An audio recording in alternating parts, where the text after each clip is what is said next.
You are watching Sammy, the Interviewing Toucan, made possible by the Indiana Young Readers Center. Hey, everybody. I'm Sammy, and I'm here today with Michael Poor. Hi, Michael. Hi, Sammy. How are you doing? Gosh, I'm great. How are you today? I'm just fine. I'm kind of at the near the end of my workday. I'm here at the school where I work, and we're having a great day. Oh, that's fantastic. Well, Michael, my favorite thing in the world is to talk to Indiana authors. So, can you tell us about yourself and your connection to Indiana? Well, my name, as you said, is Michael Poor. I live in Highland, Indiana. I'm a sixth grade teacher, and I've lived in. I'm the author of three books: Two Girls, a Clock, and a Crooked House, which is my first book for kids. And then before that, two books for adults. One called Up Jumps the Devil, and the other called Reincarnation Blues. And that's me. I'm married to a poet and an activist named Janine Harrison, and I have a daughter named Gianna. And what part of the state? Where's Highland at? Highland, Indiana, is in what they call the region. It's kind of like the Chicago part of Indiana. It's up in the corner of the state near Chicago, and it's in a different time zone and a different everything zone, I think, from the rest of Indiana. Ah, I see. I think Chicago people would balk at having an Indiana part of Chicago, wouldn't they? Chicagoans do not recognize us as being part of Chicago, and the rest of Indiana doesn't recognize us as being necessarily part of Indiana. But I think they're still proud of us, and I love my Indiana friends from downstate. So, Well, and good. I know that people from the region are super proud of being from the region, so yay. Absolutely, we proudly call ourselves region rats. Ah, I love that. So let's talk a little bit more about your work. This book, Two Girls, a Clock, and a Crooked House, it's got kind of like magic in it. Tell us a little bit about the book.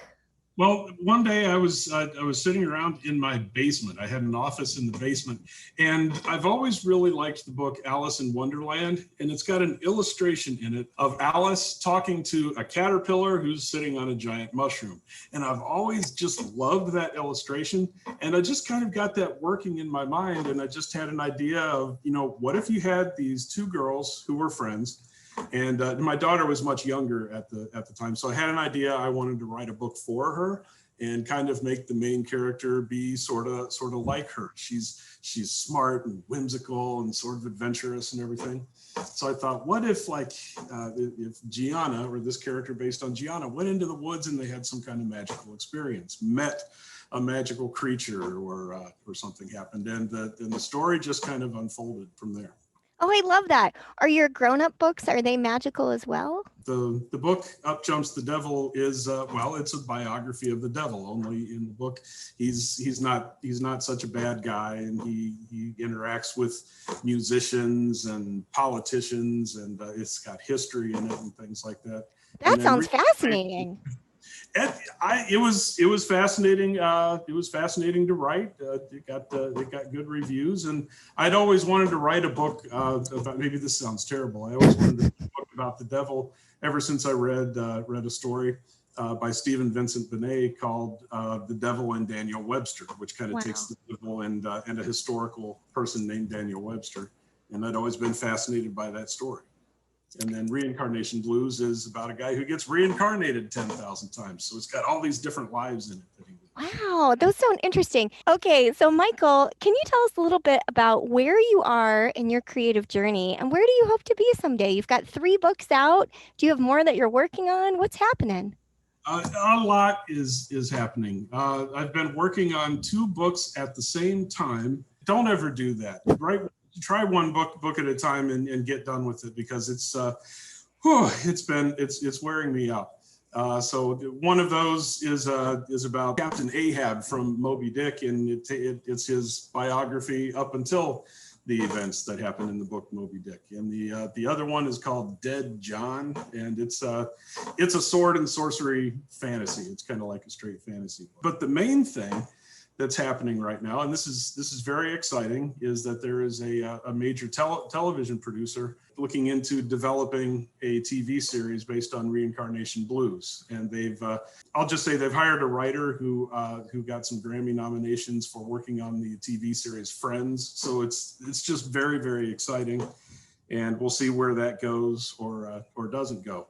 And then there are two musicians in New York who are developing a musical based on Reincarnation Blues. Where I see myself going is I hope to get all that to work out, because that will just be wonderful to see something that you wrote. Can you imagine seeing something that you wrote on the stage or on the screen? Do you know how much I love musicals? I love music. Do you like musicals as a rule? No, I love musicals. I sing a lot of songs from musicals. Oh, that's so fantastic. Are you a singer yourself? You know, it's funny you should ask about that. My friend Grant and I have started a band. Now, neither one of us have practiced our instruments for years. I play guitar, sort of. He plays keyboards, sort of. So we're going to have a lot of practice before we do anything with it. But we're hoping to have some original songs out, maybe, I don't know, a year or two from now. Long answer to a short question, but yeah, I sing a little bit. Okay, Michael. So I always ask my authors if they want to do a little show and tell with me. Do you have a show and tell for today? Okay, I actually have a couple of show and tell things. One of them is my classroom. And it's a little bit sad because there are no students in it. There's supposed to be students here.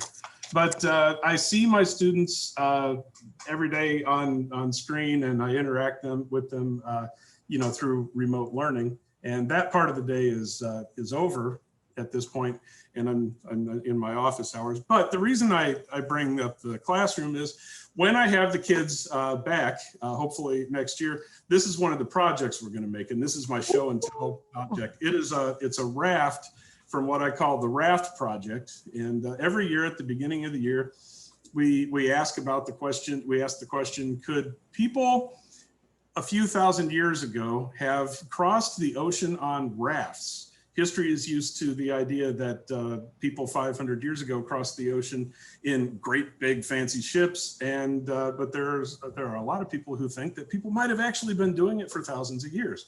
So we make rafts and we see how well they work in water. We have a big fan, and the rafts either cross or fail to cross the water, and it's a lot of fun. And so I chose this as my object because it's just my way of saying that I miss my students, and I can't wait to get everybody back in the classroom. Well, Michael, this was so much fun. Thank you so much. Sammy, thank you. All right. Well, hey, everybody, this is your favorite Hoosier Toucan encouraging you to read local. So long.